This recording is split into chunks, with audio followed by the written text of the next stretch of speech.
Bonjour. Dans la série des présentations de comment faire nos formations à distance, donc là je teste aujourd'hui une nouvelle application qui s'appelle l'Open Broadcast Software, qui nous permet donc, dans l'exemple que je fais ici, d'utiliser une ou plusieurs caméras. Dans mon cas, j'utilise la caméra de mon portable et une deuxième petite caméra qui est une petite caméra webcam qui coûte une cinquantaine d'euros. Donc l'exemple que je fais ici, c'est un exemple que je suis en train de faire actuellement à mon domicile, où grâce à ce logiciel, relativement facilement, on peut simuler l'enseignement. Donc je serai par exemple dans une salle de cours.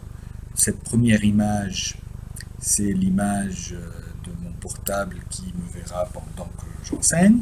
Et l'autre, ça pourrait être pour montrer la salle, pour voir si quelqu'un pose une question, pour faire n'importe quoi, pour montrer des choses sur le clavier, peu importe ce qu'on ferait de la deuxième caméra. Et vous voyez, je suis tout seul et j'arrive à faire plus ou moins quelque chose. Bien sûr, ce serait plus facile si on a un assistant pendant le cours qui travaillerait à manipuler cette deuxième caméra. En même temps, le logiciel que j'utilise, donc il me permet d'ajouter des images vidéo, il me permet d'ajouter des sources sonores et il me permet d'ajouter surtout des écrans d'ordinateur comme l'écran qui est caché en dessous. Donc pour faire ça, je vais cacher la vidéo par exemple. Une fois que je cache la vidéo, on voit derrière la fenêtre que je souhaite présenter dans le film. Donc, pour qu'on puisse la voir, je vais diminuer la taille de ma vidéo, qu'on pourrait d'ailleurs enlever après le début du cours. Elle ne sert à rien de rester.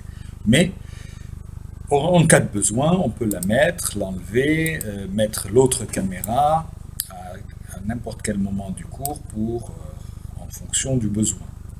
Pour l'instant, je vais garder les deux, juste comme ça pour faire intéressant. Et donc, les vidéos qu'on prépare, par exemple, j'ai ma présentation qui est ici. Cette présentation, c'est par exemple mon cours.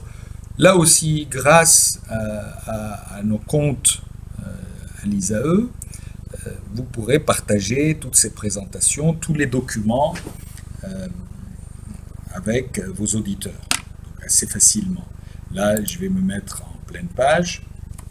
Donc là, j'ai une présentation, je parle, vous pouvez me voir et je peux faire mon cours, etc. On peut même avoir un tableau blanc, le mettre ici, quelque part dans un coin, et avec notre souris écrire pour gribouiller sur cette image, par exemple, si ça nous intéresse. Donc c'est assez complet comme logiciel, pas trop difficile à utiliser, je crois.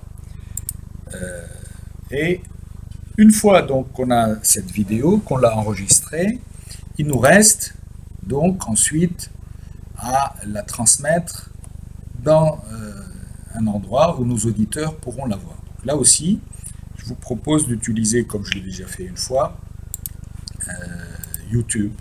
Donc dans YouTube, grâce à vos comptes ISAE EDULB, vous aurez accès à YouTube ici, et une fois logué, vous vérifiez que vous avez bien ce bouton mettre en ligne. Quand vous désignez ce bouton mettre en ligne, une fois logué bien sûr, vous obtenez cet écran de contrôle à YouTube qui vous propose soit d'importer des fichiers vidéo que vous avez déjà enregistrés, soit de faire une diffusion directe. Donc, on est tout à fait capable, grâce au logiciel que je suis en train d'utiliser maintenant, qu'on fasse une diffusion en temps réel, comme la télé. Et grâce à ISAE EDULB et mon accord avec Google, vous pouvez le faire 24 heures sur 24 sans aucun problème. Ensuite, Dans cette plateforme YouTube pour Google Apps, vous aurez un logiciel de montage vidéo que vous pourrez utiliser pour réadapter légèrement les vidéos qu'on publie. Vous pouvez créer des diaporamas. Si ça vous intéresse, on pourra en voir un peu plus. Là aussi, la vidéo que je vais publier, elle n'est pas nécessairement publique. Je vais la distribuer uniquement à un ensemble d'auditeurs ou à un ensemble de personnes. Et ça, c'est grâce au mode privé. On choisira le mode de publication privé. Dans ce mode de publication privé, on mettra ici, par exemple,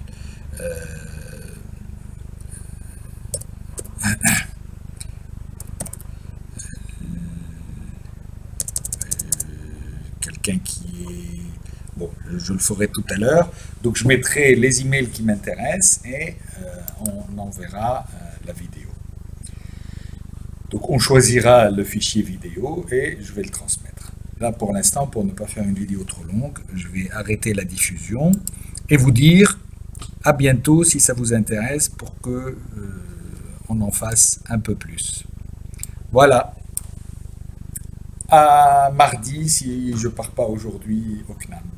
Allez, bye et bonne journée.